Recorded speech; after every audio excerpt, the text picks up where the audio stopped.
The Mason dreamed of a perfect date, but a giant woman walked into the restaurant.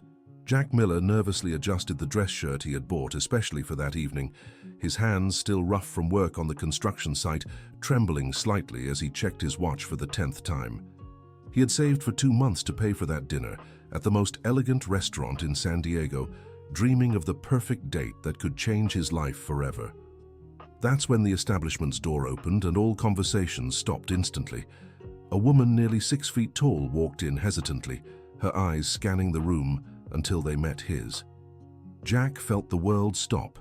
It was Samantha, his dating app match, who in photos appeared to be average height, but now revealed herself as a true giant before all the curious customers. "Jack?" she asked in a soft voice, approaching the reserved table near the window.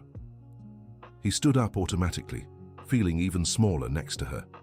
Samantha wore an elegant grey dress that accentuated her impressive height, and when she tried to sit in the chair, her long legs didn't fit comfortably under the small table.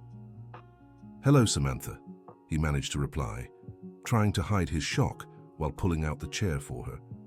The embarrassment took over the atmosphere when she finally managed to settle in, but as she moved, her knees hit the table, making the water glasses sway dangerously. Jack quickly steadied the utensils, but couldn't prevent a few drops from splashing onto the white tablecloth. "Sorry," she murmured, her face blushing intensely. "I always have this problem in places like this." The restaurant manager, a middle-aged man with a serious expression, approached the table with measured steps. He observed the situation for a few seconds before addressing them with a forced smile. "Perhaps you would be more comfortable at a table in the back," he suggested, pointing to a less busy area of the establishment. "We have larger tables there that might be more appropriate." Jack felt a wave of indignation wash over him. He had worked too hard to be there, had dreamed of that night for weeks, and wouldn't let anyone humiliate his date. "No, thank you," he replied firmly, surprising himself. "This table is perfect. Actually, I helped build the foundations of this building 3 years ago. My calloused hands helped raise these walls, so I'm sure we deserve to be here as much as any other customer." Samantha looked at him with a mixture of surprise and gratitude. The manager, visibly uncomfortable, just nodded and walked away, not without giving a disapproving look. "Did you really help build this place?" she asked, and Jack realized he had let slip his true profession. In their app conversations, he had introduced himself as a civil engineer. The lie now weighed on his conscience like a concrete block. "Actually," he began, taking a deep breath, "I'm a mason. I lied about being an engineer because I always get rejected when I tell the truth about my work." The silence that followed seemed eternal. Samantha nervously fiddled with her napkin, avoiding his gaze. Jack prepared for yet another rejection, another night of humiliation that would make him question whether it was worth continuing to try to find someone. "I lied too," she finally said, her voice almost a whisper. "In the photos I used on the app, I was sitting down or they were old pictures from when I used to slouch to appear shorter. I'm tired of being rejected because of my height." Dear listener, if you're enjoying the story, please take a moment to leave a like and especially subscribe to the channel. This really helps us who are just starting out. Now continuing, Jack observed her more closely. Samantha had delicate features on an oval face, brown hair tied in a low bun, and despite her imposing height, there was a fragility in her gestures that touched him deeply. "How old are you?" he asked gently. 32. "And you?" 35. Enough time to have learned that lying never solves anything, but here we are. He smiled timidly. A couple at the next table began making whispered comments, but loud enough to be heard. "Look at that strange pair," the woman said to her husband, "a giant with a dwarf, and on top of that they're a pair of liars." Samantha lowered her head, and Jack could see a discreet tear running down her face. The anger he felt at that moment was unlike anything he had ever experienced. He rose from his chair and walked over to the couple's table. "Excuse me," he said, keeping his voice controlled. "Could you repeat what you just said? Because I'm sure I didn't hear it right." The man shifted uncomfortably in his chair, but the woman stared at him defiantly. "I said you two make a very strange couple. It's just an observation." "Well, let me make an observation too," Jack continued, his hands clenched into fists. I may be short, but I have enough manners not to judge people I don't know. And she may be tall, but she's more elegant and polite than many people who think they're superior out there. He returned to his table under the curious gazes of other customers. Samantha watched him with an expression he couldn't decipher. Thank you, she whispered. It's been a long time since someone defended me like that. When was the last time you went out to dinner with someone? Asked Jack, genuinely interested. 2 years, she admitted. I gave up after a series of disastrous dates.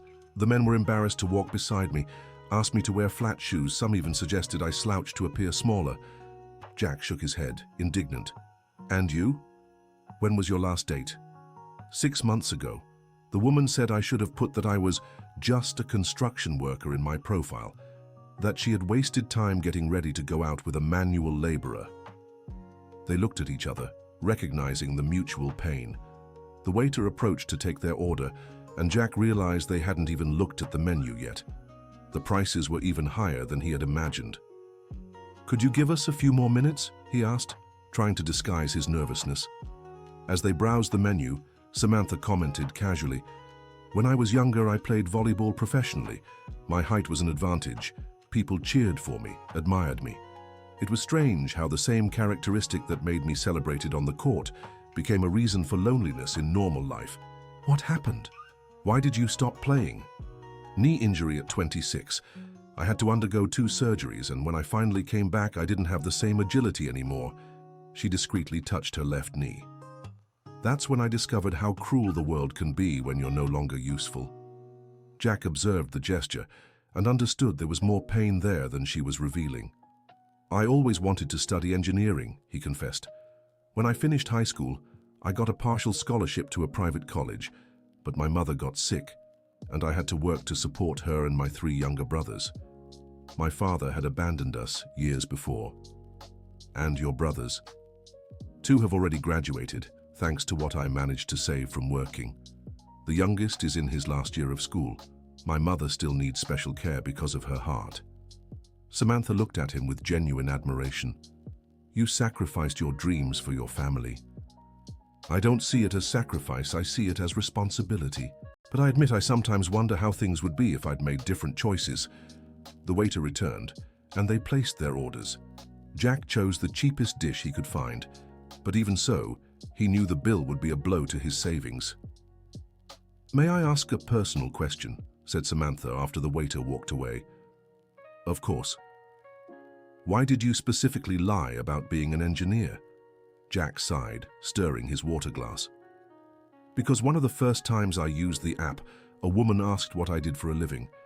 When I said I was a construction worker, she replied, "Oh, so you have no ambition."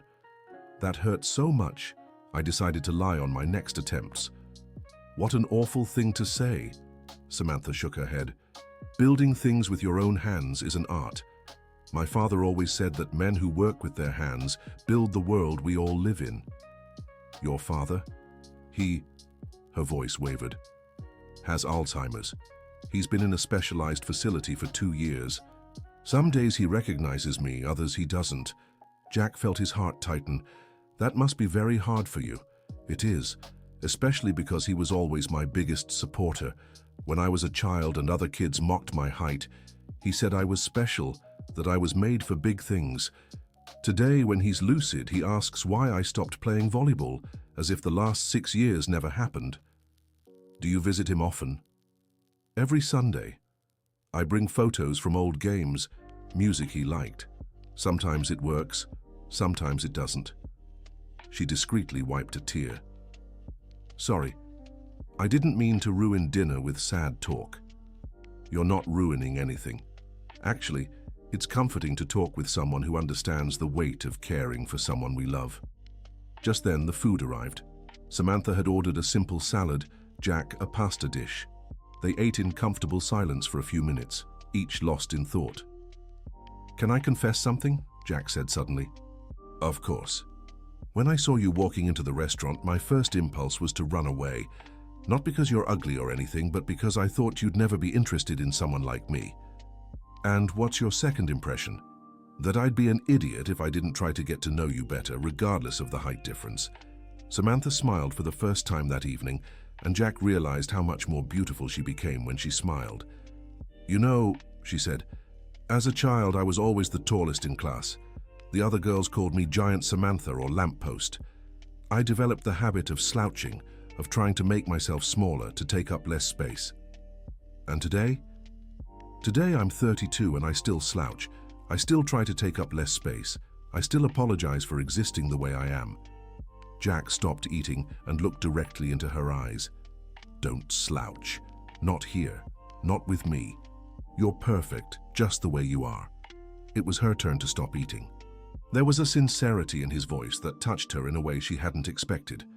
"Do you really believe that?" "I do, and you know why. Because at this table we're not the very tall woman and the very short man. We're two people who care for sick family members, who work hard, who've suffered rejection and who deserve a chance to be happy. How long have you worked as a construction worker?" 17 years. I started as a helper at 18, learned everything hands-on. Today I coordinate a small team. I do finishing work that requires precision. "Do you like what you do?" "I love it. There's something magical about seeing a wall go up, a room take shape." His eyes shone as he spoke. "Every brick we lay is a piece of history. People will live their lives in those spaces, create memories, raise families. We're part of that." Samantha watched him, fascinated. She had never met anyone who spoke about their work with such passion. "And you? What do you do nowadays?" "I'm a physical therapist. I mostly work with rehab for injured athletes and seniors with mobility issues." "Did you choose it because of your injury?" "Partly, yes. When I went through rehab myself, I realized how important it is to have someone who understands your pain, who believes in your recovery, even when you stop believing. It must be rewarding to help people regain their movement. It's what keeps me going every day." She paused. "Literally speaking." They laughed together, and Jack realized the initial awkwardness had transformed into something completely different. A genuine connection was forming. "Can I ask you about your family?" said Samantha. "Go ahead." "What's it like caring for your mother while working so much?" Jack sighed, pushing the last bits of pasta around his plate. "I wake up at 5 a.m. to give her medication, make breakfast, and get everything organized before leaving for work. My younger brother stays with her during the day, and when I get home it's my turn again. And on weekends, I work part-time on Saturdays to supplement our income. Sunday is our day together. We go to the park when she's feeling well, watch the old movies she loves. It must be exhausting." "It is, but it's also rewarding. She sacrificed so much for us when we were kids. It's only right that I take care of her now." Samantha nodded, understanding completely. "My father was always my hero. When I started playing volleyball professionally, he never missed a game, traveled all across the country to watch me." Her voice caught. "Now, on his good days when I'm with him, he tells me the same stories about those games as if it were the first time. It must be painful to see him like that. It's like losing someone little by little every day, but there are beautiful moments too. Last week he recognized me and said, 'My champion is here.' It was the best day I've had in months." Jack reached across the table and gently touched her hand.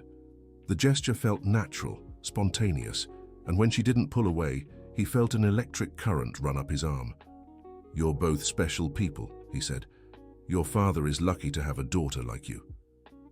And your mother is lucky to have a son like you." They stayed like that for several seconds, hands intertwined on the table amid the restaurant's chatter. It was as if an invisible bubble protected them from the outside world. The moment was interrupted when Samantha stood up to go to the restroom. With her sudden movement, her head hit the low-hanging chandelier decorating the area near their table, creating a noise that drew the entire restaurant's attention. "Ouch!" she exclaimed, bringing her hand to her forehead. Soft laughter echoed through the dining room. Samantha stood frozen for a second, her face red with embarrassment, before quickly heading toward the restroom. Jack immediately stood up and followed her. He found her in the hallway leading to the bathrooms, leaning against the wall with tears in her eyes. "Are you okay? Are you hurt?" "It's not the physical pain," she said, her voice choked. It's that this happens every time. Every time I go out. Every time I try to feel normal, something like this happens to remind me that I'm not. Samantha, you don't understand. This is my life. Hitting my head on things, never fitting comfortably in seats, people laughing, feeling like a monster everywhere I go. Jack stepped closer, still having to look up to meet her eyes. You want to know something? This is my first date in a year. Know why? Because I feel like a monster too. Because when I look in the mirror, I just see a short man with rough hands who never had money for school and who'll never be good enough for anyone. She looked at him, surprised by his raw honesty. But the difference is that today, here with you, for the first time in a long while, I don't feel that way. And you know why? Because you make me want to be brave. You make me want to stand up for the people who matter. You make me want to be better. Jack, let me finish.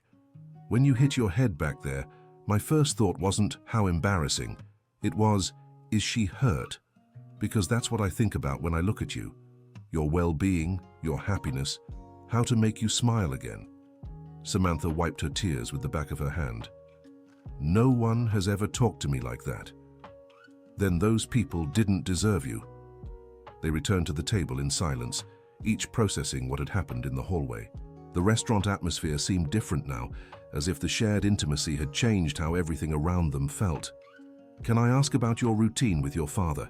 Said Jack when they sat down. I visit him every Sunday, like I said. I bring a photo album, some 80s music he loved. Sometimes he mistakes me for my mother, who passed when I was 20. It must be hard when he doesn't recognize you. Yeah, but I've learned to cherish the moments of clarity. Last week he held my hand and said, Samantha, you've always been my special girl. Don't let anyone make you believe that being different is bad. Was he lucid at that moment? Completely, like he'd saved up that message to give me at just the right time. Jack smiled. Seems like he's still looking out for you, even with the illness. That's what I think too. Samantha took a deep breath. And you? How's your mother handling her health situation? Some days are better than others. She has heart failure, so she needs constant care. Medication on schedule, a strict diet, frequent checkups. Did she work her whole life? She was a housekeeper, worked in family homes for 30 years to raise us after my father left. Never complained, never said she was tired even when she came home dead on her feet. That's why you feel responsible for her. Exactly. She gave up everything for us. It's only fair that now it's our turn to take care of her. The waiter discreetly approached to ask if they wanted dessert. Jack looked at the menu and saw that even the simplest dessert would cost what he made in a full day's work. Just the check, please, he said, trying to sound casual. Samantha noticed his hesitation and immediately understood what was happening. Actually, she told the waiter, can we split the check? No, Jack protested immediately. I did the inviting. I'll pay. Jack, it's really no problem. No, Samantha. It was my invitation, my responsibility. The waiter stepped away, clearly uncomfortable with the situation. Samantha leaned across the table and whispered, Look, I've worked as a physical therapist for 10 years and have a steady income. I don't mind helping with the bill. And I've worked as a bricklayer for 17 years and have my pride, he replied, but without aggression. I know you want to help, and I appreciate it, but I need to do this. She nodded, understanding it was important to him, even knowing he was likely spending a significant part of his savings. When the check arrived, Jack had to hide his shock.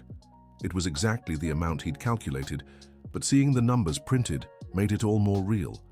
It would be rice and beans for the next few weeks, but he didn't regret it. He paid with his debit card, silently hoping the transaction would go through. When the machine printed the receipt, he discreetly sighed with relief. Outside the restaurant in the parking lot, they walked slowly toward the cars. Neither of them seemed in a hurry for the evening to end. Thank you for tonight, said Samantha, stopping next to a silver sedan. It's been a long time since I felt so accepted. Thank you for coming even after the initial awkwardness.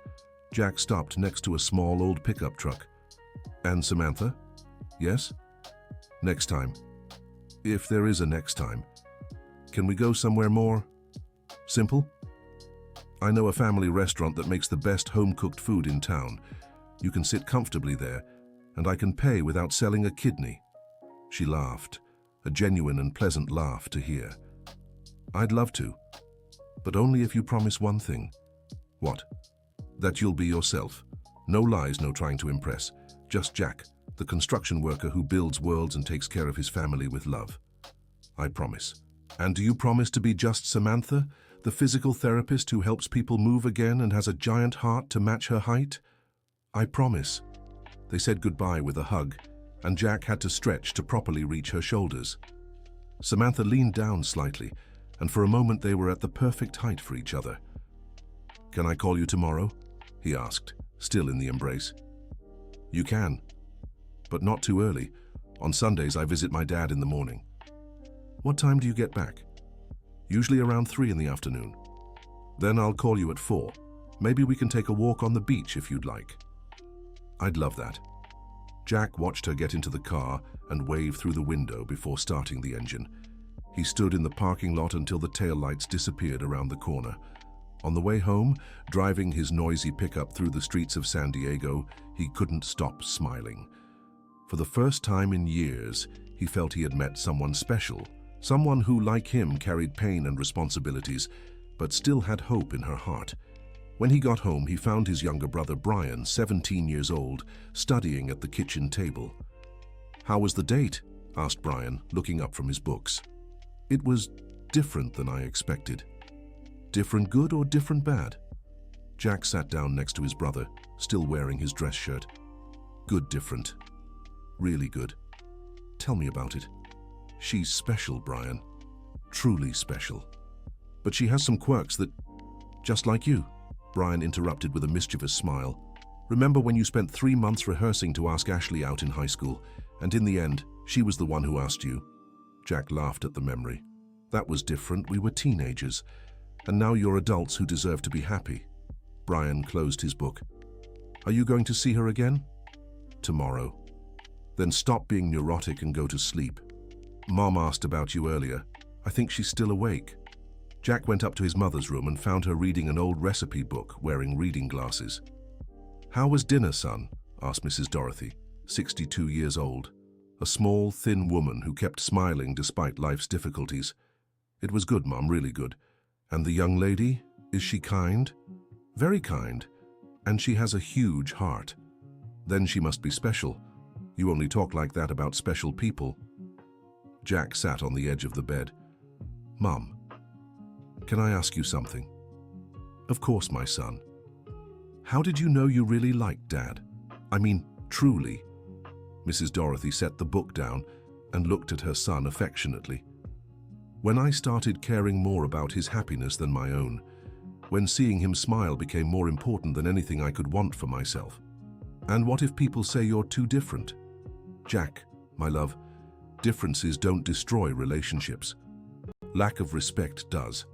If you respect each other, take care of one another, and prioritize each other's happiness, then it doesn't matter if she's tall and you're short, if she's a doctor and you're a construction worker." "Thank you, Mom. Now go rest. And next time you go out with her, bring her here to meet the family. I want to see this special young lady who made my son come home smiling for the first time in months." Dear listener, if you're enjoying the story, please take a moment to like and especially subscribe to the channel. It really helps us who are just starting out. Now, continuing. The following Sunday, Jack called Samantha promptly at 4 in the afternoon. She answered on the second ring. "Hi, Jack." "Hi, Samantha. How was the visit with your dad?" "It was a good day. He recognized me and even told me a new story about his college volleyball team." Her voice sounded lighter. "And you? How was your Sunday?" "Quiet. I took my mom for a walk in the park. She loved sitting in the sun on the bench while I read the newspaper to her." "How sweet. Still up for a walk on the beach?" "Of course. Should I pick you up or meet you there?" "Pick me up.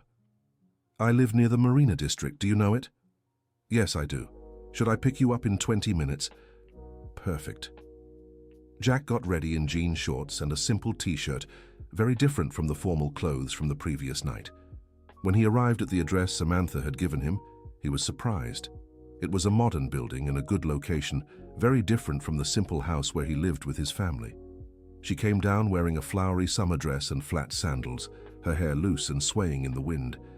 Even with flat shoes, she was still significantly taller than him, but somehow it didn't bother him anymore. "Ready for a less formal afternoon?" he asked when she got into the pickup truck. "More than ready. Thank you for accepting a simpler plan.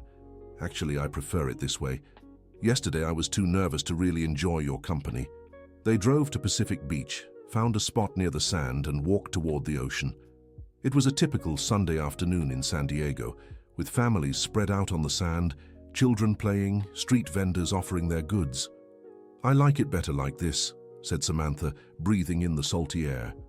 "No pressure, no judgmental looks. Here no one cares if you're tall or if I'm short. We're just two more people enjoying Sunday." They walked along the shore, talking about everyday topics. Samantha told him about her patients, especially an 80-year-old lady who was relearning how to walk after hip surgery. "She reminds me a lot of your mom from what you told me yesterday," said Samantha. "She has that quiet strength, you know?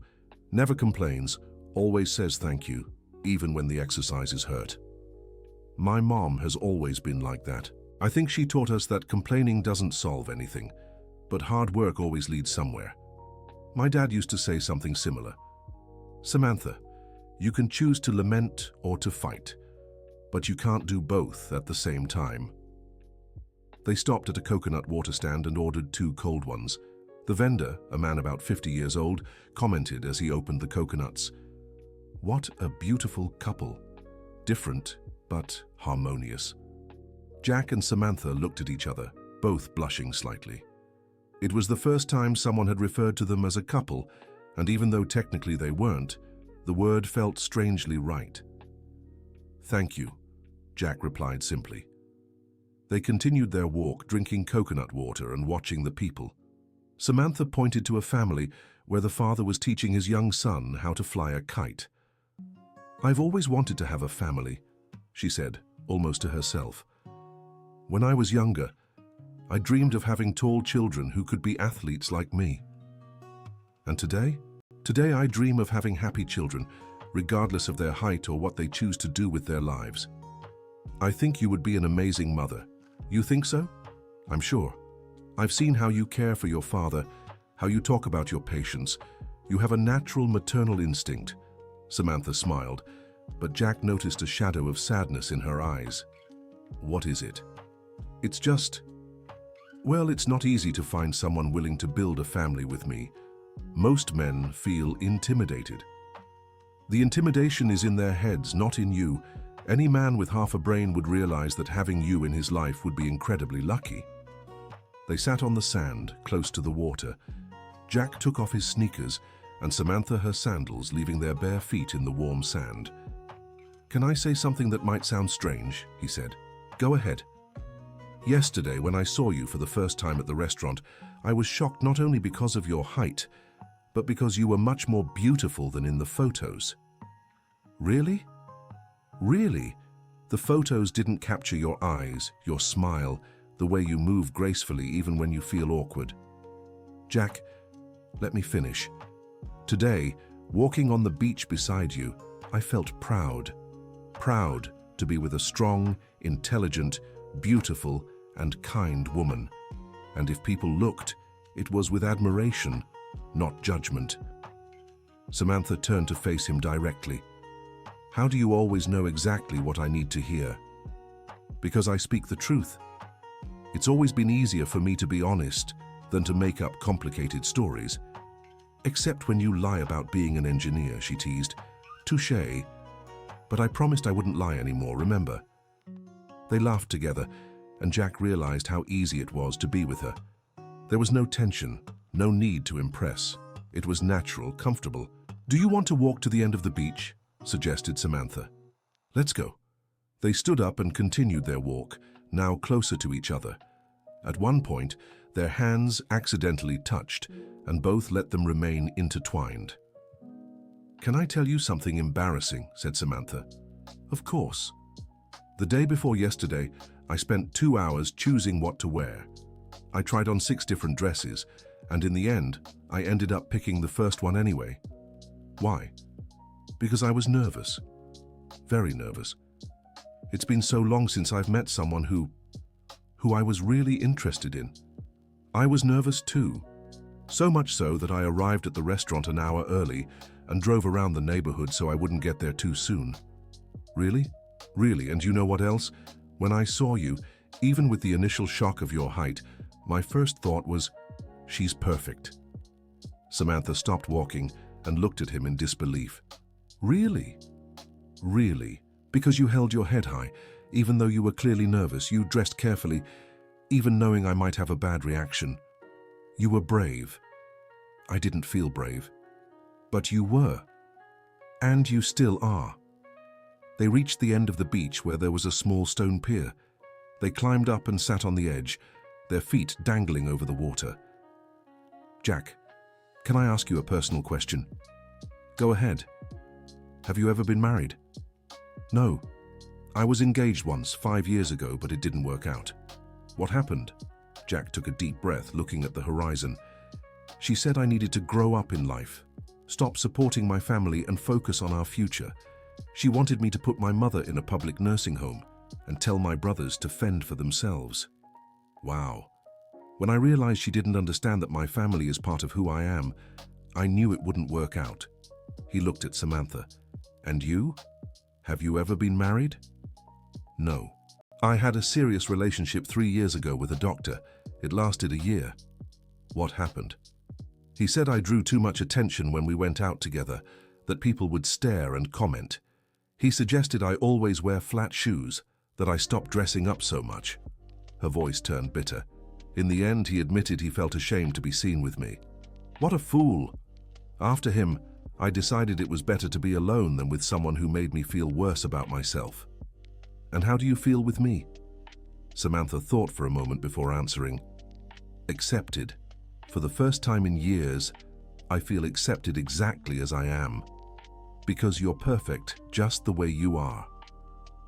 The sun began to set on the horizon, painting the sky with shades of orange and pink. They stayed silent for a few minutes, just enjoying the moment. Samantha? Yes? Would you like to have dinner with me tomorrow? Someplace normal, where you can sit comfortably and I can pay without selling my car? She laughed. I'd love to, but let me suggest a place. Sure. I know a family-style steakhouse in Ocean Beach. Good food, fair prices, and the tables are spacious. Perfect. What time? 7:30? Should I pick you up at 7? It's a deal. Jack took her back home when the sun had completely set. At her building, they stayed in the car for a few minutes, neither wanting the date to end. Thank you for the most wonderful Sunday I've had in years, said Samantha. Thank you for agreeing to a simple outing. It was perfect. See you tomorrow then. See you. This time, when they said goodbye with a hug, it lasted a few seconds longer. Jack felt her soft perfume, the smoothness of her hair, the sense of security she conveyed. See you tomorrow, Samantha. See you tomorrow, Jack. On Monday, Jack worked with more enthusiasm than usual. He was helping build an affordable housing complex, and every block laid seemed lighter. Every wall raised had more meaning. You're different today, boss, commented Pete, one of the younger masons on the team. Did something good happen? Could be, Jack replied with a smile. It's a woman, isn't it? Insisted Pete. Has to be a woman to leave a man like this. Focus on your work, Pete, Jack joked but didn't deny it. During lunch, sitting in a corner of the construction site with his lunchbox, Jack called Samantha. Hi, she answered, and he could hear voices in the background. Hi, are you working? I am. Break between one patient and another. The voices in the background grew quieter. How's your day going? Good. Better since I heard your voice. Such a charmer, she laughed.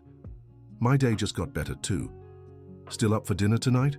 Of course, actually, I'm looking forward to it. Me too. Pick you up at 7? Perfect. See you later. See you later. Jack hung up the phone smiling, and Pete, who had watched the whole conversation, shook his head. Man, you're in love. I'm not, Jack protested. Yes, you are. I've known you for 3 years. Never saw you call anyone in the middle of work, much less with that silly little smile on your face. Focus on your work, Pete. But Jack knew Pete was right. Something different was happening, something that made him want to work better, smile more, plan the future in a way he hadn't done in years. At 7 sharp, he was parking in front of Samantha's building.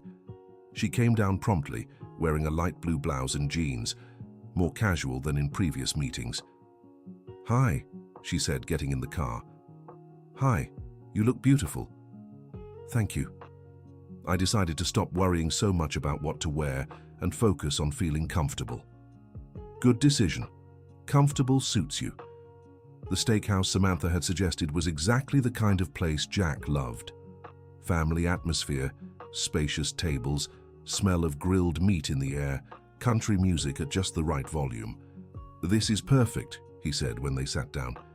"I come here sometimes with co-workers. The food is excellent and the atmosphere is welcoming." The waiter approached with the menu, and Jack was relieved to see the prices were reasonable. He ordered a plate of sirloin with sides. Samantha chose grilled chicken with salad. "How was your workday?" she asked as they waited for their order. "Good. We're building a housing development in the North District. They're modest homes for low-income families. It must be rewarding to know you're helping people achieve the dream of home ownership."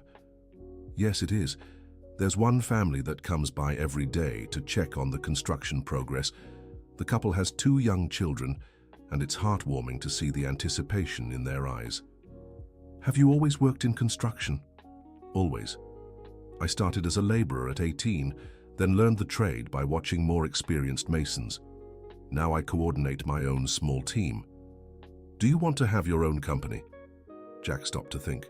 "I've thought about it, but to start a business you need startup capital, documentation, a whole series of things I haven't been able to pull together yet." "But is it a dream?" "Yes. It would be good to be able to choose projects, to work on constructions that really make a difference in people's lives." "Like what?" "Homes adapted for people with special needs, renovations in nursing homes, public schools, projects with social impact." Samantha looked at him with admiration. "You have a very noble vision of your work. And you? What's it like working as a physical therapist?" "Every day is different. Today, I treated an 8-year-old child with cerebral palsy, a 25-year-old athlete recovering from knee surgery, and a 70-year-old man relearning how to walk after a stroke. That must be emotionally intense." "It is, especially when I see progress." Last week, a patient who arrived unable to lift her arm managed to comb her own hair. She cried with joy, and I cried with her. You both make a difference in people's lives in different ways, but you both build things. You build movements. I build spaces. I'd never thought of it that way, but it's true. The food arrived, and they ate while talking about various topics. Jack told her about his brothers, how the oldest had graduated in business administration and now worked at a logistics company, how the middle one was finishing his nursing degree. "And the youngest?" "Brian is in his last year of high school. He wants to study civil engineering." "Ironic, isn't it?" "Exactly. He always says he wants to learn the theory behind what I do in practice." "You must be proud of them." "Very. Seeing my brothers growing up, studying, having opportunities I didn't have, that makes all the sacrifice worth it." "Does your father know you all graduated?" Jack grew serious for a moment. "We have no idea where he is. He left when Brian was 5 and we never heard from him again." "Do you miss him?" "I used to. Now I feel more anger than longing. Not for how he treated me, but for abandoning my mother when she needed support the most." "That's understandable." "And you? Do you miss your mother?" "Every day. She passed away from cancer when I was 20. It was a very difficult time, especially because that's when I stopped playing volleyball due to my injury. I lost 2 important identities at the same time, daughter and athlete." "How did you manage to move forward?" "My father. Even though he was devastated by the loss of his wife, he gave me the strength to start over. He said my mother would be proud if I found a new way to help people." "And that's when you decided to become a physical therapist?" "Yes. I thought, if I can't use my body to compete anymore, I'll use my knowledge to help other bodies recover." "Your mother would indeed be proud." "I hope so." They finished dinner in a more introspective but comfortable mood. When Jack asked for the check, Samantha didn't insist on splitting it, understanding it was important for him to pay. "Want to take a walk before heading home?" he suggested. "Sure. Where do you want to go?" "How about historic downtown? I never walk around there at night." "Good idea." They drove to downtown San Diego and parked near the art museum. The historic streets had a soft glow, with a few couples and families strolling about. "I like it here at night," said Samantha as they walked. "It's more peaceful, more romantic." "Romantic?" Jack repeated, blushing slightly. "Sorry, I didn't mean to sound like—" "No, it's fine. You're right, it is romantic." They walked along the cobblestone streets, talking about the historic architecture and how the city had changed over the years. Jack mentioned he had worked on restoring one of the old mansions a few years back. "It must be special to work on preserving history," commented Samantha. "It's different from new construction. You have to respect what's already there, find ways to modernize without losing its character. Like in a relationship," she said thoughtfully. "You accept the person as they are, but help them grow without trying to change who they fundamentally are." Jack stopped walking and looked at her. That was very profound. "I think about these things a lot, maybe because I work in rehabilitation. You never go back to being exactly who you were before the injury, but you can become someone better in different ways. And you? Do you feel you've become a better person after your injury?" "In some ways, yes. I learned empathy in a way I didn't know when I was at the peak of my career. I learned to value small victories. I learned that strength isn't just in the muscles." They sat on a bench at Horton Plaza, watching the few people passing by. "Samantha, can I say something serious?" "Of course. These 3 days have been the best I've had in a long time. You make me want to be a better person." "Jack, let me finish. I know we've only known each other a few days. I know it might be early to say this, but I can't stop thinking about you. About how you talk, how you laugh, how you care about others." Samantha was silent for a few seconds. "I can't stop thinking about you either," she finally admitted. "About how you're kind without being subservient, how you're strong without being aggressive, how you make me feel special without trying to change me." "Where is this going?" "I don't know, but I want to find out." Jack turned on the bench to face her. "Would you like to date me officially?" "Yes," she replied without hesitation. "Very much." They moved closer slowly, and Jack leaned in while Samantha tilted her head slightly. The first kiss was delicate, hesitant, but when they parted, both were smiling. "That was perfect," she finished. "Perfect." They walked back to the car holding hands, and Jack felt as if he were floating. On the way to Samantha's house, she rested her free hand on his arm. "Jack?" "Yes?" "Thank you for making me remember what it feels like to be desired, respected, and cared for. Thank you for making me remember what it feels like to have hope for the future." When they arrived at her building, they spent a few more minutes in the car, talking about plans for the coming days. Jack had work, Samantha had her patients, but both wanted to see each other again soon. "Tomorrow is Tuesday. Do you work late?" he asked. "Until 6. And you?" "Same." "How about we have a simple dinner at your place or mine? I can cook." "You cook?" "I learned out of necessity. When my mother got sick, someone had to take over the kitchen." "Then I accept. Want to come to my place? I can help." "Perfect. Should I bring the ingredients?" "Let's do it together. Shall send you a list of things to bring." "Deal."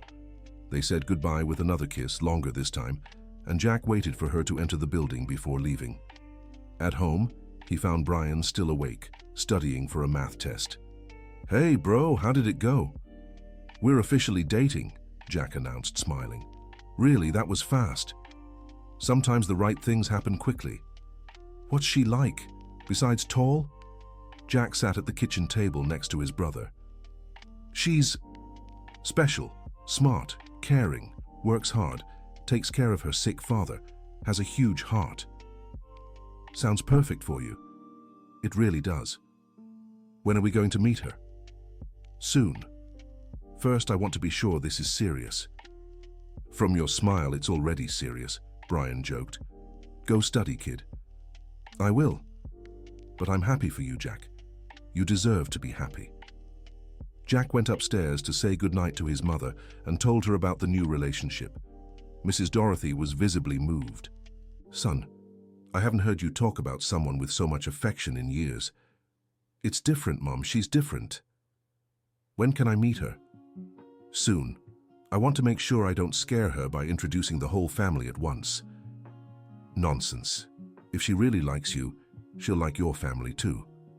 We'll see. Jack, can I give you some advice? Of course. Don't be afraid to be happy. Sometimes we get so used to difficulties that we forget we also deserve good times. Thank you, Mum. Now go rest, and don't forget to bring her flowers tomorrow. Flowers? Women like flowers, Jack, especially at the beginning of a relationship. Jack laughed. I'll remember. On Tuesday, Jack worked with his mind divided between the construction site and his plans for the evening. He bought flowers on his way home, a small but beautiful bouquet of red roses, and gathered the ingredients Samantha had asked for: chicken, vegetables, seasonings for a risotto. He arrived at her apartment at 7:30, carrying a grocery bag and the bouquet. When she opened the door, her face lit up, seeing the flowers. How beautiful! You didn't have to. My mother said I had to, he confessed, handing her the bouquet. Your mother is wise. Samantha's apartment was cozy, decorated with neutral tones and lots of plants. Family photos and volleyball medals decorated a bookshelf, along with physical therapy books and some novels. Your home is beautiful, commented Jack, looking around. Thank you. It took me years to decorate it the way I wanted, but now I feel at home here. They cooked together, Jack taking care of the chicken, while Samantha prepared the risotto. It felt natural to work as a team, as if they had done it many times before. You cook well, she complimented, tasting the chicken seasoning. I learned by watching my mother, and then by trial and error. Brian was my guinea pig for a few months. Poor both of you. It wasn't that bad. I only burned the food about 50 times. They laughed as they finished cooking. When they sat down to eat on the balcony table with a view of the city, Jack felt completely at ease. Can I ask a personal question? Said Samantha. Go ahead. What do you want most in life? Jack thought for a few seconds. To see my family happy and healthy, to have my own company one day, and now, to build something beautiful with you. Even though we've known each other for such a short time, sometimes you know when something is right. It's like in construction. When you find a solid foundation, you can build anything on top of it. And do you think we have a solid foundation? Mutual respect, honesty, similar values, genuine care for each other. Yes, I think we do. Samantha smiled. I think so too. After dinner, they settled on the couch to watch a movie. Samantha curled up next to Jack, her head resting on his shoulder, her long legs bent to fit on the couch. Comfortable? He asked, stroking her hair. Very. It's been a long time since I felt so relaxed. Can I confess something? Sure. Last night I dreamed about you. Really? What did you dream? The two of us old sitting on a porch, me reading the newspaper to you like I do for my mother. That's sweet. And why were you reading to me? Because in the dream, your eyesight had gotten bad from helping so many people throughout your life.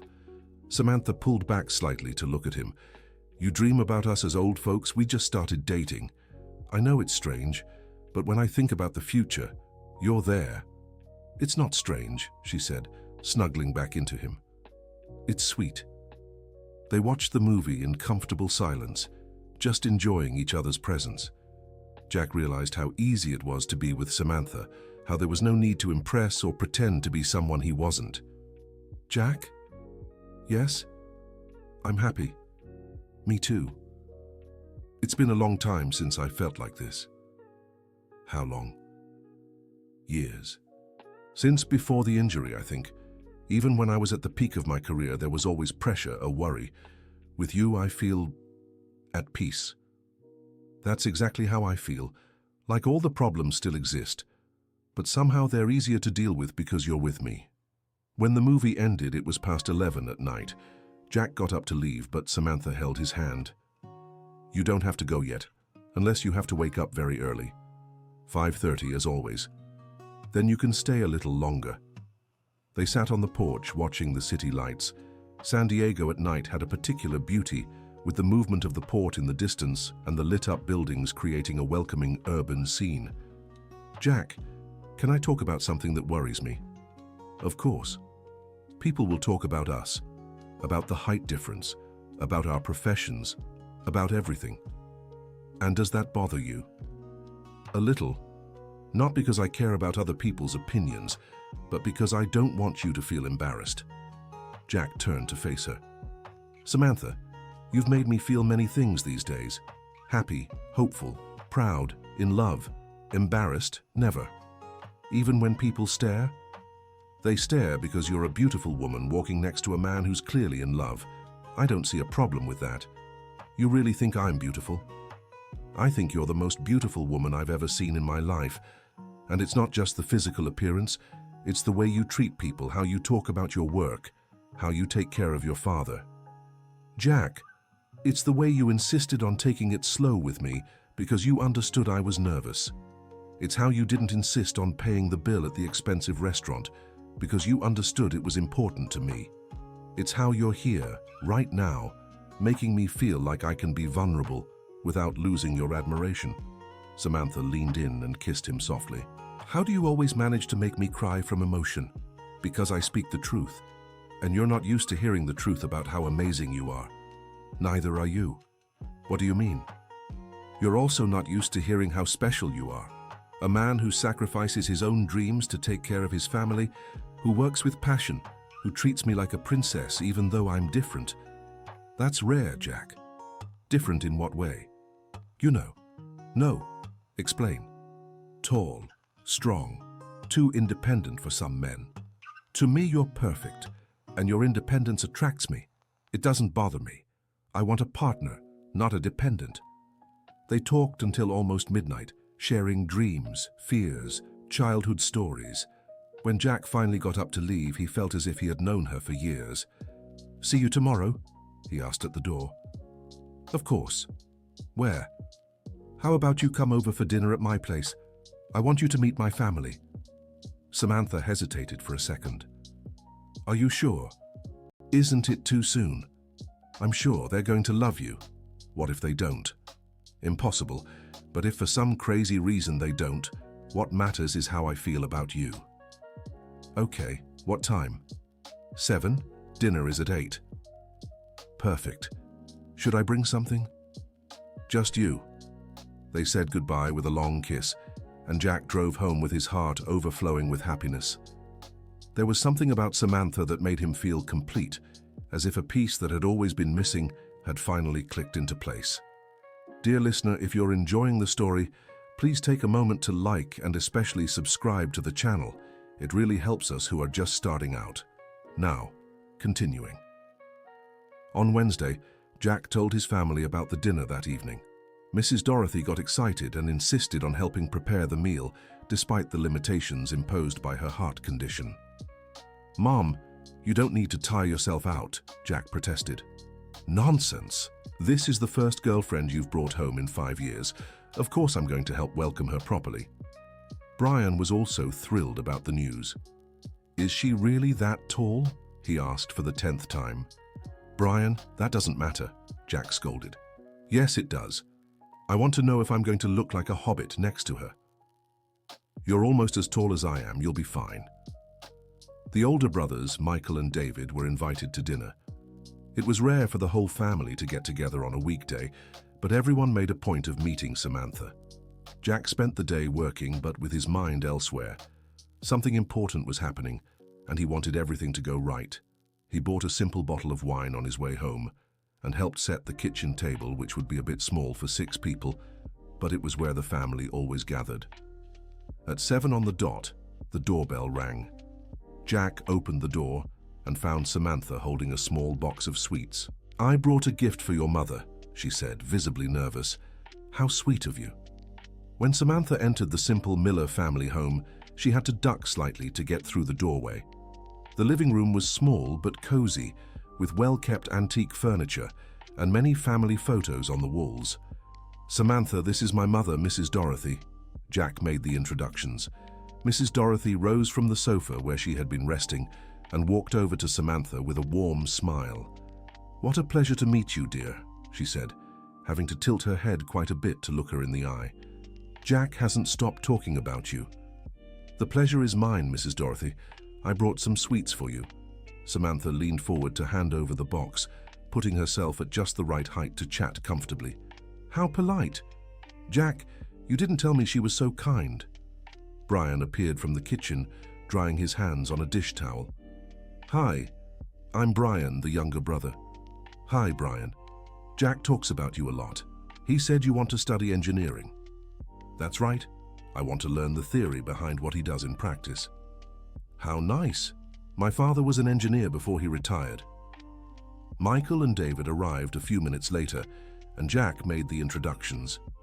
Both greeted Samantha politely, but Jack noticed a certain surprise in their expressions when they saw her height. "Shall we have dinner?" suggested Mrs. Dorothy. In the kitchen, the table was set with the family's best dinnerware. Samantha sat down carefully, and Jack pulled up a chair beside her. Even seated, she was taller than some of the brothers. "Samantha works as a physical therapist," Jack explained as they served dinner. "She helps people regain their movement." "What a beautiful profession," commented Mrs. Dorothy. "It must be very rewarding." "Yes, Mrs. Dorothy, especially when I see progress in my patients. It's like I'm giving them back hope." "Like the hope you gave back to Jack, Mrs. Dorothy said naturally, making Jack blush and Samantha smile. "Mum," Jack murmured. "What?" "It's the truth. I haven't seen you this happy in months." During dinner, Samantha chatted naturally with everyone. She talked about her work, asked about Brian's studies, and about the older brother's jobs. When Mrs. Dorothy mentioned her heart condition, Samantha showed genuine interest. "Do you do cardiac physical therapy?" "No, dear. I just take my medications and avoid exertion." "It would be good to include some light exercises in your routine. I can recommend a colleague who specializes in cardiac rehabilitation, if you'd like." "You would do that?" "Of course. And if you want, I can give you some basic guidance about general care." Jack watched the conversation with his heart tight with emotion. Samantha was integrating naturally into his family, showing genuine interest in his mother's well-being. "Samantha," said Brian, "is it true you used to play volleyball professionally?" "Yes, for 8 years." "Wow, are you famous?" "I was somewhat known in the sports world. I participated in some national competitions." "Why did you stop?" Samantha briefly talked about the injury, without going into dramatic details.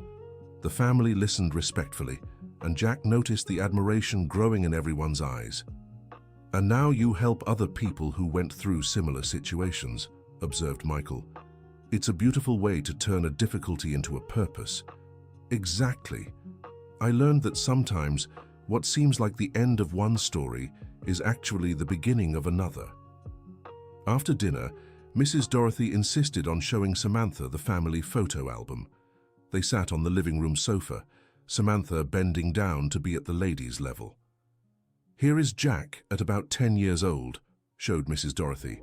"He was already small for his age, but look how mischievous he was." "How cute," Samantha laughed, looking at the photo. "He already had that mischievous smile. And here is when he finished his technical course in construction. How proud I felt that day. It must have been a very special moment for you." "It was. He was always my most responsible son. When his father left, Jack took on the role of man of the house, even though he was still a child." Samantha looked at Jack, who was talking with Brian in the kitchen, and felt her heart tighten with emotion and admiration. "He really is special," she agreed. "You are too, dear. I can see it in the way you look at him, how you treat our family." "Mrs. Dorothy, can I say something personal?" "Of course, dear. I've never felt so welcomed by a family. You received me with so much affection, without judgment, because you make our Jack happy. And when someone we love is happy, we are too." Samantha had to disguise the emotion that overwhelmed her. "Thank you for receiving me like this." "Oh dear. From today on, you are part of the family." When it was time for Samantha to leave, the whole family gathered in the living room to say goodbye. Mrs. Dorothy hugged her tightly, having to stretch to reach properly. Come back any time, dear. Our home is your home. Thank you, Mrs. Dorothy. It was a wonderful evening. Brian also hugged her. It was really cool to meet you. Jack chose well. Michael and David said goodbye politely, and Jack noticed that the initial awkwardness had turned into genuine acceptance. In the car, on the way to Samantha's apartment, she was visibly emotional. Your family is amazing, she said. They liked you a lot. How can you be sure? Because my mother only invites people to come back any time when she really likes them, and because Brian doesn't stop talking when he likes someone, and he talked with you all evening, and your older brothers. They are more reserved, but I saw it in their eyes. They completely approved. What a relief. I was very nervous.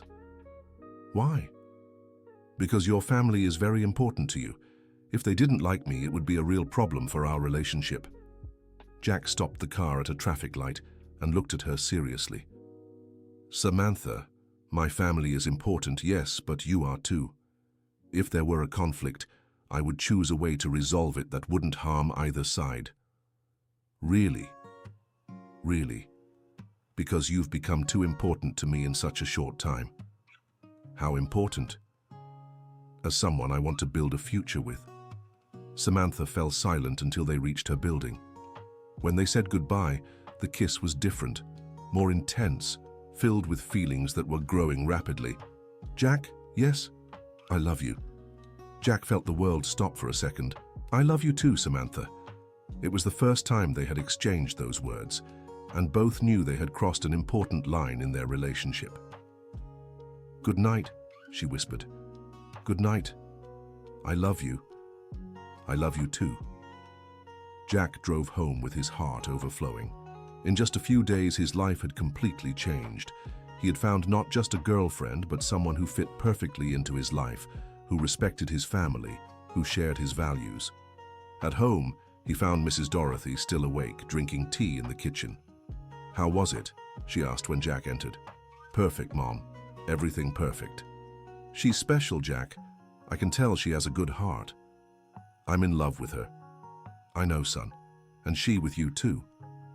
How can you be sure? Because she looks at you the same way I looked at your father in the beginning, before everything went wrong. With admiration, affection, pride. We told each other we love each other today. Mrs. Dorothy smiled. That's wonderful, son. You deserve to be loved by someone who values you. Mom, can I ask a question? Of course. Do you think it's too early to be thinking about serious things, about the future? Jack, love doesn't have a set time. Sometimes you know on the first date. Sometimes it takes years. What matters is how you feel about each other. And what do you think we feel? True love. The kind that doesn't judge, that accepts, that strengthens. The kind that survives difficulties because it's based on mutual respect and admiration. Thank you, Mom. Now go to sleep. And Jack? Yes?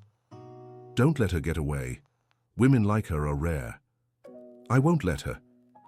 In the following weeks, Jack and Samantha saw each other almost every day. They ate at simple restaurants, walked on the beach, watched movies at home, cooked together. Every shared moment strengthened the certainty that they had found something special. Samantha started visiting the Miller family more often, always bringing some small gift for Mrs. Dorothy, always talking at length with Brian about his academic plans. She also began informally helping with guidance on caring for the elderly woman's heart condition. Jack, in turn, accompanied Samantha on some visits to her father. The first meeting was emotional. Mr. George was having a lucid day and talked at length with Jack about construction, discovering they had a lot in common. You have the hands of an honest worker, said Mr. George, shaking Jack's calloused hand. You can tell you're a man who builds things that last. Thank you, Mr. George. Take good care of my girl. She's suffered a lot in life. I will take care of her, sir. When they left the clinic, Samantha was visibly moved. He liked you, she said in the car. How can you be sure? Because he held your hand. My father only does that with people he trusts. I'm honored. And you? What did you think of him? I see where you get your strength and determination from. Even with the illness, he has a strong presence. He's always been like that. My hero since I was little. 1 month after they started dating, Jack made an important decision. He was working on a construction site when his phone rang. "Jack Miller," said an unfamiliar voice. "Yes, who's speaking?" "This is Robert Thompson from Thompson Builders. I got your name from some clients who were very satisfied with your work." Jack stopped what he was doing, intrigued. "Yes, Mr. Robert. I'd like to talk to you about a special project. Would it be possible for us to meet?" "Of course. When would you prefer?" "How about today after work?" "I know it's last minute, but it's a project with a tight deadline." "Of course, no problem at all." They arranged to meet at a coffee shop in historic downtown. Jack called Samantha to tell her about the mysterious meeting. "How exciting," she said. "It could be an interesting opportunity." "Could be. But I don't want to get my hopes up. Be optimistic. You deserve good opportunities." Robert Thompson was a man of about 50, with a serious but kind appearance. When they met at the coffee shop, he got straight to the point. "Jack, I'm developing a project for affordable housing adapted for people with special needs. I need someone with your experience and sensitivity to coordinate the construction team." Jack nearly choked on his coffee. "Mr. Thompson, are you sure you're talking to me?" "I am. I spoke with 3 families who hired your services for small home adaptations. They all praised not just the technical quality of your work, but especially your ability to understand people's real needs." "But I've never coordinated a large project like this." "Exactly why. You're not set in traditional methods. And this project needs someone who thinks differently." Robert explained the details. There would be 50 affordable homes, each adapted for different types of needs: ramps, special bathrooms, wide doors, non-slip floors. "The salary would be 3 times what you currently make," concluded Robert, "and if the project succeeds, it would be the first of many." Jack was silent for a few seconds, processing the information. "Can I think about it until tomorrow?" "Of course, but I need an answer by Friday. The project starts next Monday." Jack left the meeting with his head spinning. It was exactly the kind of opportunity he'd always dreamed of, but it came at a delicate time. When he was building a serious relationship with Samantha, he found her waiting at the apartment, eager to hear details. "So?" she asked as soon as he entered. Jack told her everything, from the type of project to the salary offered. Samantha listened with her eyes shining with excitement. "Jack, this is incredible. It's exactly what you've always wanted to do." "Yeah, but what? What if it doesn't work out? What if I can't coordinate such a large project? What if it does work? What if it's the beginning of the career you've always dreamed of?" Jack sat beside her on the couch. "I'm scared, Samantha." "Of what?" "Of changing our routine, of spending less time with you, of starting to make good money, and that changing something between us." Samantha held his hands. "Jack, do you think I care about how much money you make?" "No, but..." "No buts. I fell in love with the man you are, not what you have, and I want you to fulfill your dreams, even if that means less time together at first." "Are you sure?" "I am. In fact, I'll be offended if you don't take this opportunity because of me." "It's not because of you. It's just that I'm used to my routine, to your comfort zone. Jack, you have the talent, experience, and especially the heart to make this project work. You can't let fear stop you from growing." They talked late into the night, weighing the pros and cons. Samantha was patient and caring, but firm in her opinion that Jack should accept. The next morning, Jack called Robert Thompson. "I accept the proposal." "Excellent. Can you start on Monday?" "I can." "Perfect. I'll email you all the project details and the contract." Jack hung up and immediately called Samantha. "I accepted." "That's wonderful. I'm so proud of you." "Thank you for encouraging me. I'll always encourage you to be the best version of yourself." "I love you." "I love you too. Now get back to work. You have a lot to learn before Monday." The first month at the new job was intense. Jack had to learn how to coordinate a larger team, deal with suppliers, and manage tight deadlines. Some nights he came home exhausted, but fulfilled in a way he hadn't felt in years. Samantha was understanding about his busier schedule, but they always found time to see each other. She even started visiting the construction site occasionally, offering suggestions about adaptations that would make life easier for the future residents. "What if we made the kitchen counters with varying heights?" she suggested during one visit. "People in wheelchairs and people standing could use the same space." "Good idea. I'll talk to the engineer in charge." It was rewarding to work on something that made a real difference in people's lives. Jack found himself having long conversations with representatives of the families who would receive the homes, listening to their specific needs, adjusting details to make each dwelling truly functional. One afternoon, 3 months after starting the project, Jack received an unexpected call. "Jack, this is Jennifer Collins from Social Building magazine." "Yes?" "We're doing a story on the adapted housing project you're coordinating. We'd like to do an interview." "An interview with me?" "Yes.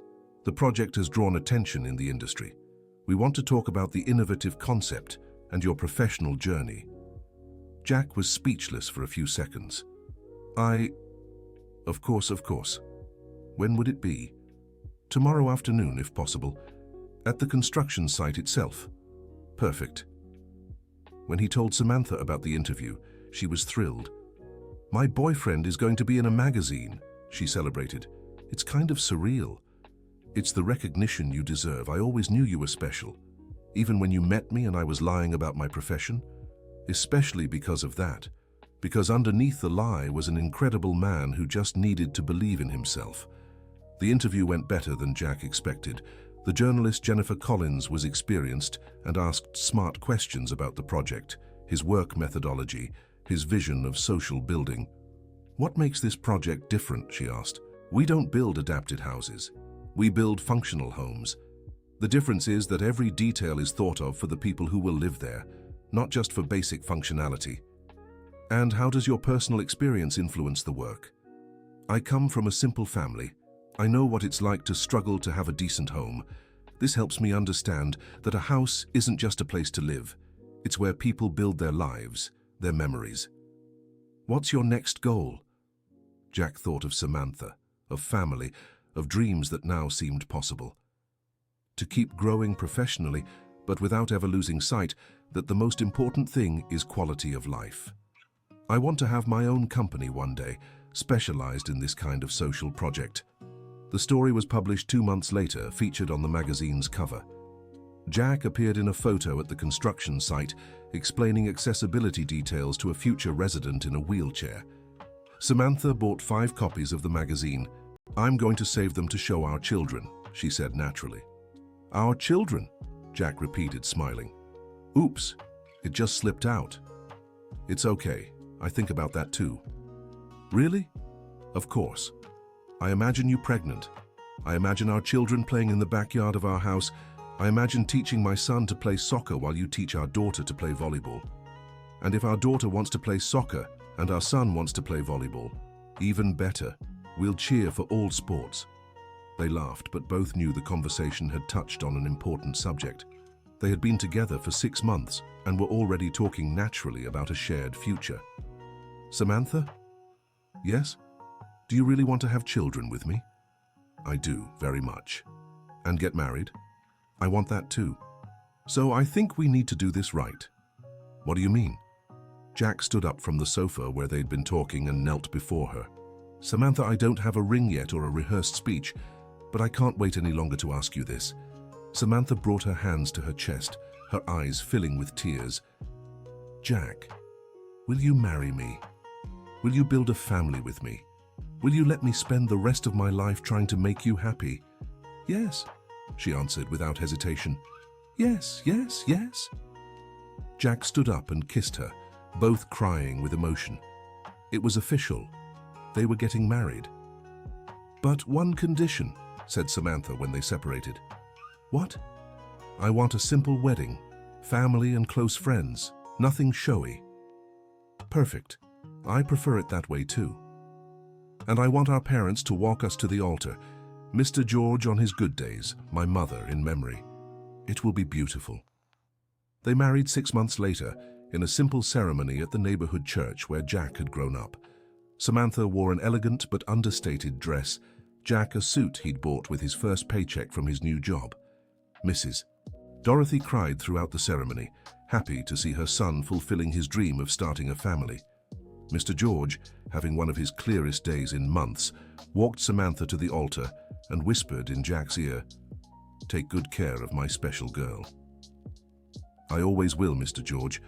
The reception was in the backyard of the Miller family home, decorated with simple lights and flowers from the garden. Brian gave the best man's speech, moving everyone as he spoke about how Jack had always been an example of dedication and love. "My brother taught our family that the size of one's heart is more important than any other measure," he said, looking affectionately at Samantha. "And today, he marries someone with a heart as big as she is tall." The guests laughed and applauded. It was exactly the kind of celebration Jack and Samantha wanted, full of love, simplicity, and people who were genuinely happy for them. During the first dance, Jack had to stretch and Samantha had to lean down slightly to find a comfortable height for dancing. It was a choreography they had practiced, and it perfectly symbolized how their relationship worked, always willing to adapt, so both felt comfortable. "We're married," Jack whispered in her ear. "Finally," she answered, smiling. "How do you feel?" "Whole." Finally whole. The honeymoon was a simple week in Lake Tahoe, staying at a cozy inn. They walked through the town, enjoyed the chilly weather as an excuse to cuddle, and planned their future in more detail. "I want us to find a house with a big backyard," said Samantha, as they drank hot chocolate at a local cafe. "Why?" "For our children to play in, and for us to have family barbecues." "How many children do you want?" "2 or 3. "And you?" "As many as you want, as long as we're a happy family." "We will be, I'm sure of it." When they returned from Lake Tahoe, a surprise was waiting. Robert Thompson had offered Jack a partnership in the construction company. The adapted housing project had been a success, and there was demand for similar projects in other cities. "It's your chance to have your own company, Jack," explained Robert. "Obviously, it would be a minority share to start, but with growth potential." Jack talked at length with Samantha about the proposal. It was exactly what he'd always dreamed of, but it would mean more responsibilities, more risks. "Accept it," she said categorically. "It's your calling, Jack. You were born for this. And if it doesn't work out, it will. And if it doesn't, we'll try something else. But you can't let fear paralyze you." Jack accepted the partnership and in the following months dedicated himself intensely to the work. The company grew quickly, securing contracts in 3 cities in the region. Samantha continued working as a physical therapist, but also started making house calls, which gave her more flexibility. 1 year after the wedding, during a romantic dinner at home, Samantha made an announcement that would change everything again. "Jack, I have some news. Good or bad? Depends on your point of view." "Samantha, you're making me nervous." She smiled and placed a pregnancy test on the table. "I'm pregnant." Jack looked at the test, then at her, then at the test again. "Really? Really? A baby? A baby?" Jack got up from his chair, walked around the table and picked her up, spinning with her around the kitchen.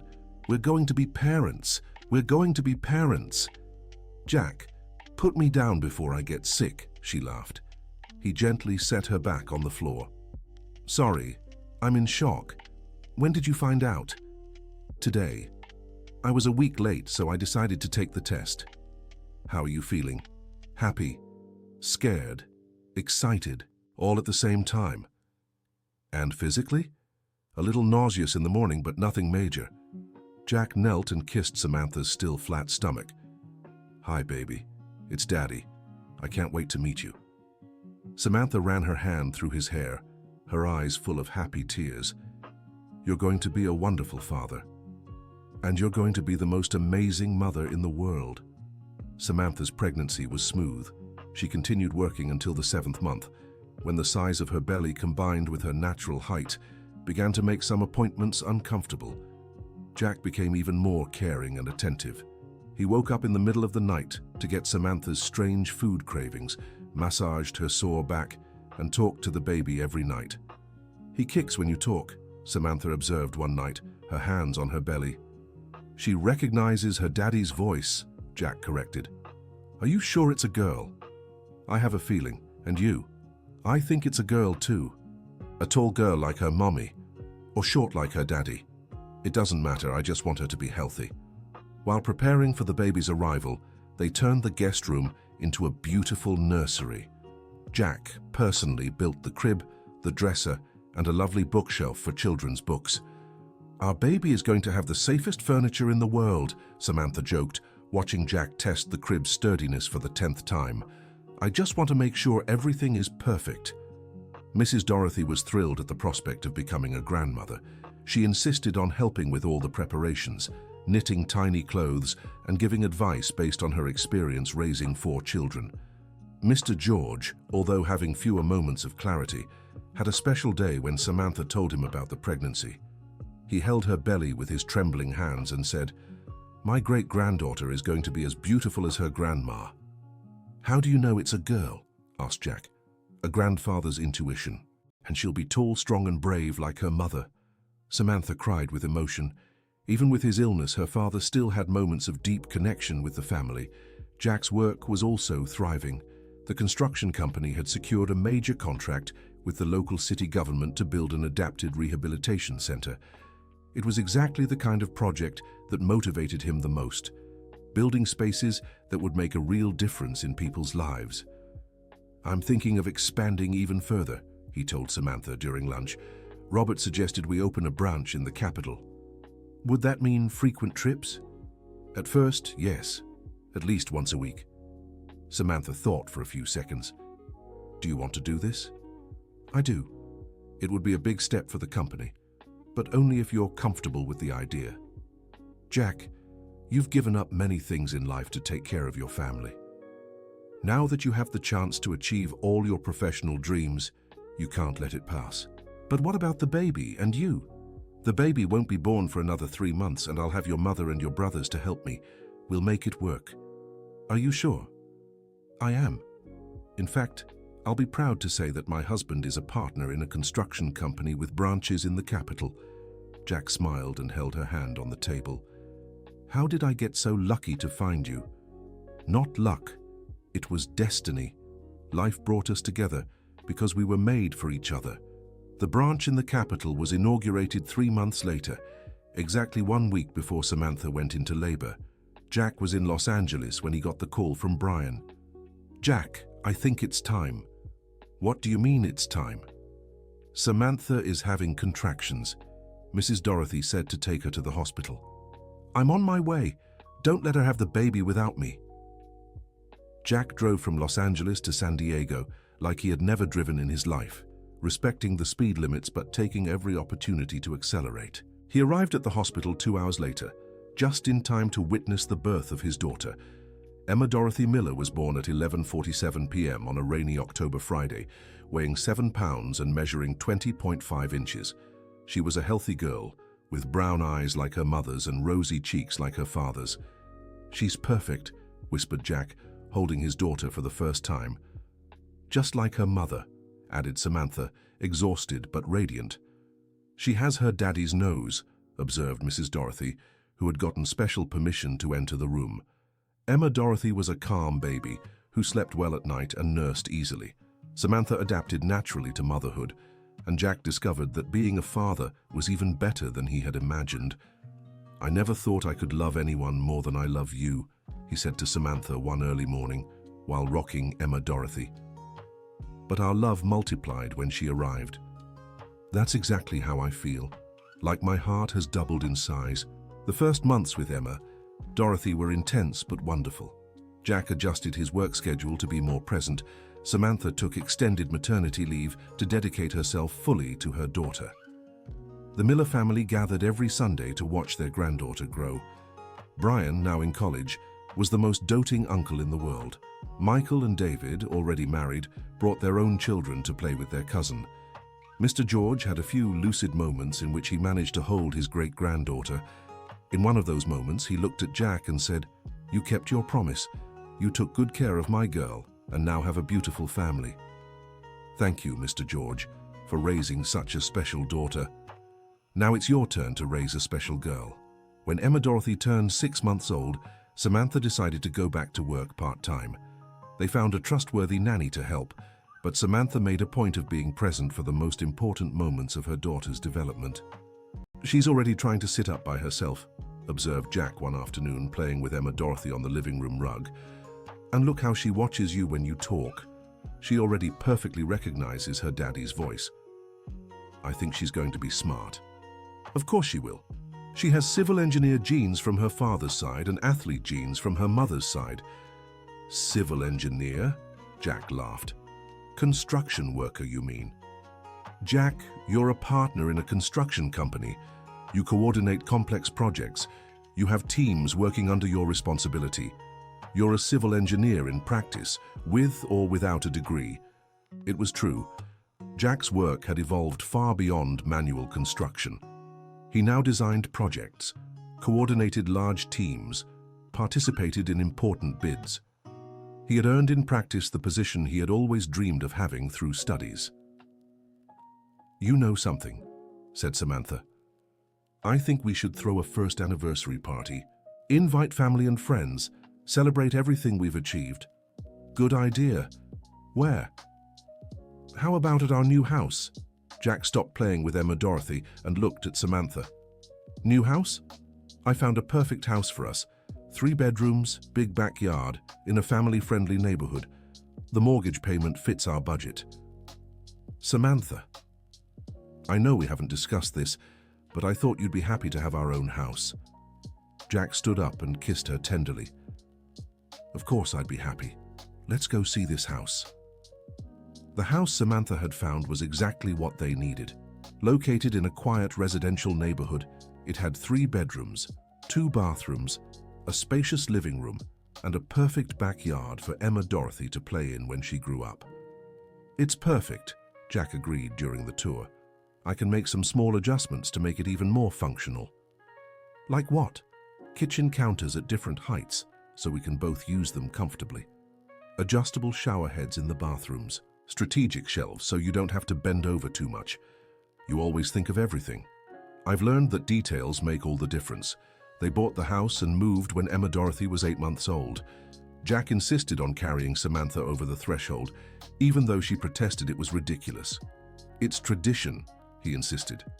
And traditions are important. All right, but if you drop our daughter because you tried to carry too much, I won't speak to you for a week. Emma Dorothy is in Mrs. Dorothy's arms outside, don't worry. The anniversary party took place in the backyard of the new house, 3 weeks after they moved. It was a summer evening, with pleasant temperatures and a starry sky. Jack set up lights in the yard. Samantha prepared the decorations with the help of her sisters-in-law. During the party, Samantha gave a speech that moved everyone present. 2 years ago, Jack and I met on a date that started awkward and ended magical. Today I look around and see our family gathered, our beautiful daughter, our own home, and I can't believe how much happiness is possible in such a short time. Jack taught me that true love isn't about the absence of differences, but the willingness to adapt to each other so both can be happy. He stretches to reach me. I bend to be at his level, and so we create our own dance. I toast to the man who made me believe I could be loved exactly as I am, who turned my insecurities into strength, who gave me the most beautiful family in the world. Jack was visibly emotional when it was his turn to speak. Samantha, when I first saw you at that restaurant, I never imagined that 2 years later we'd be here, in our own home with our daughter, surrounded by people who love us. You taught me that courage isn't about not being afraid. It's about doing the right thing despite the fear. You encouraged me to accept the job that changed my career, supported me when I decided to start my own business, gave me strength to be the best version of myself. And most importantly, you gave me Emma Dorothy, who is the living proof that our love created something beautiful and perfect. I toast to the woman who made my life feel complete. The guests applauded emotionally. It was visible to everyone that Jack and Samantha had built something special together.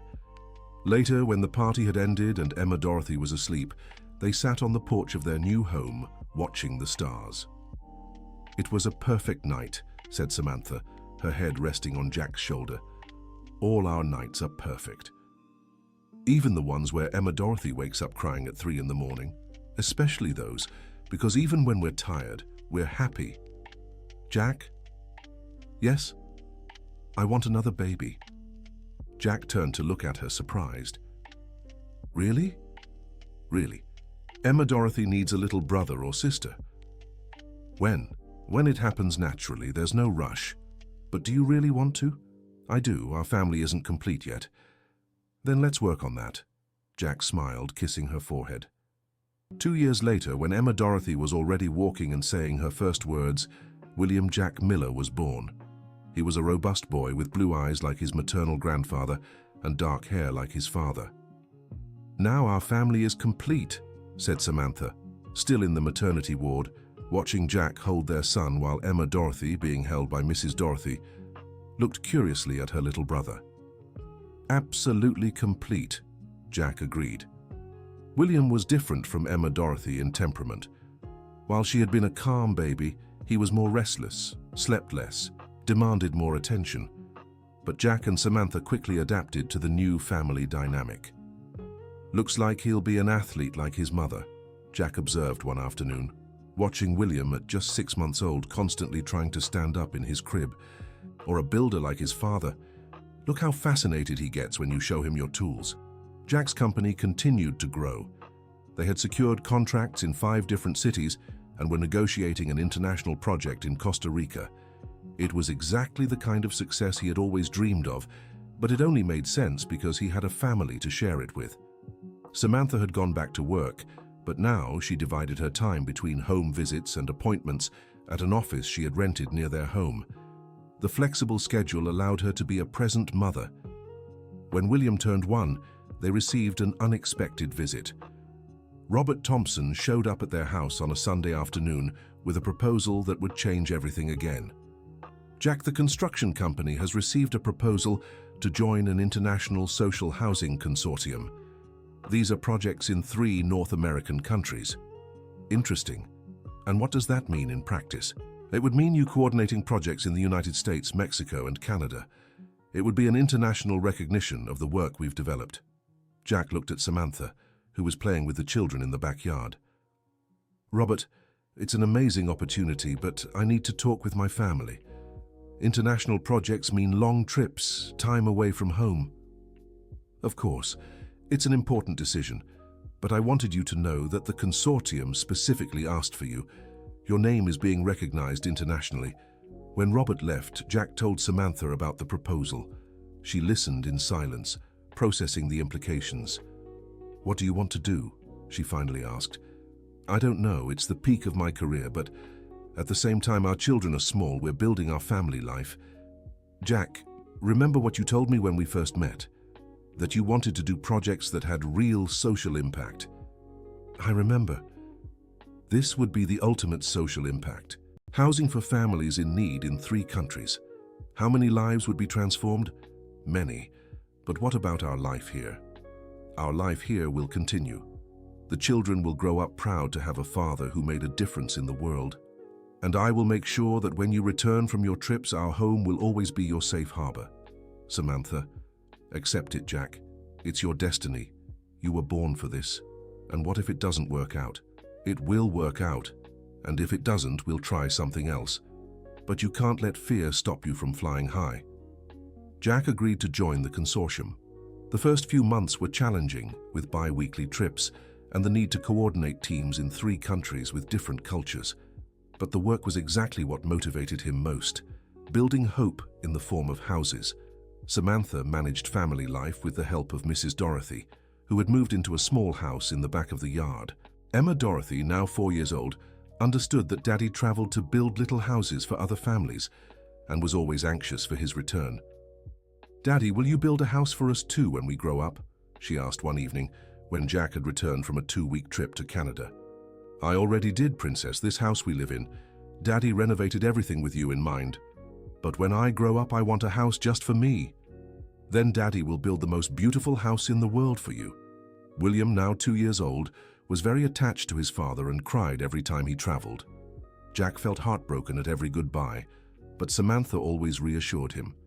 He understands that you come back, and when you do, he's beaming for days. Sometimes I wonder if it's worth being away for so long. It is, because you're building a better future for them, and because when you're here, you're a fully present father. It was true, Jack made sure every day at home was special. He played in the yard with the children, helped Emma Dorothy with her first school assignments, taught William how to kick a ball. On weekends, they went out for family outings, creating memories that made up for the days of absence. The international project was an absolute success. In 2 years, Jack coordinated the construction of housing for over 1,000 families in the 3 countries. He received professional recognition, was invited to speak at conferences, and became a reference in the field. But the greatest recognition came unexpectedly. "Jack?" said a familiar voice on the phone one afternoon. "Who is this?" "This is Jennifer Collins from Social Building magazine. Remember me?" "Of course, the journalist who did my first interview." "Exactly. I'm calling because you've been chosen as Personality of the Year in the field of social building.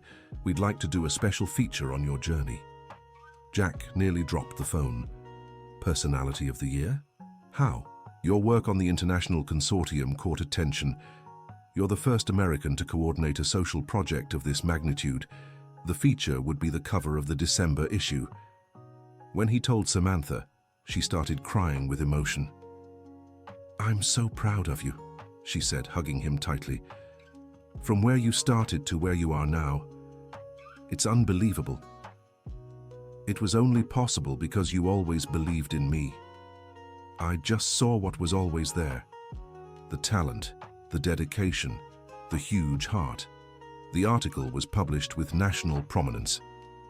Jack appeared on the magazine cover in a photo taken during a project in Canada, explaining accessibility details to a local family. The headline read, "From Bricklayer to Visionary, How Jack Miller Revolutionized Social Housing in North America." "I'm going to frame this cover," said Mrs. Dorothy, flipping through the magazine for the 10th time, "to show my great-grandchildren when they grow up." "Mom, you're exaggerating," protested Jack. "No, I'm not, son. You deserve all the recognition in the world." Emma Dorothy, now 5 years old and already able to read, wanted Jack to read the article to her. "Daddy, are you famous?" she asked when he finished. "A little bit. More famous than Mommy when she played volleyball." Jack looked at Samantha, who smiled amusedly. "Mommy will always be more famous because she's the most important person in Daddy's life."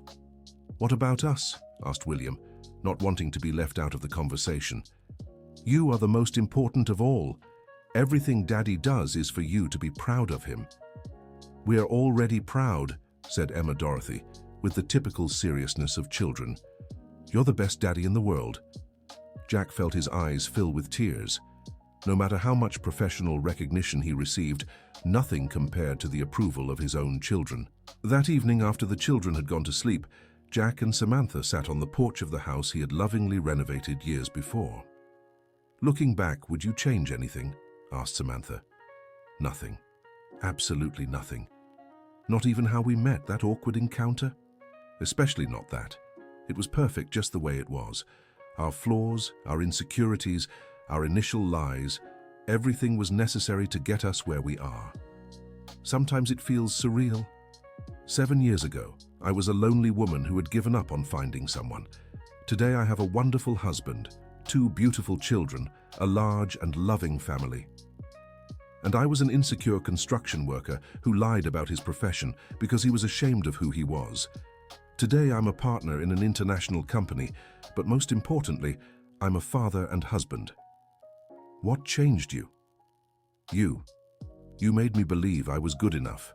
And when someone believes in us, we can become better than we ever imagined. And you changed my life in the same way. You taught me that differences can be complementary instead of problematic."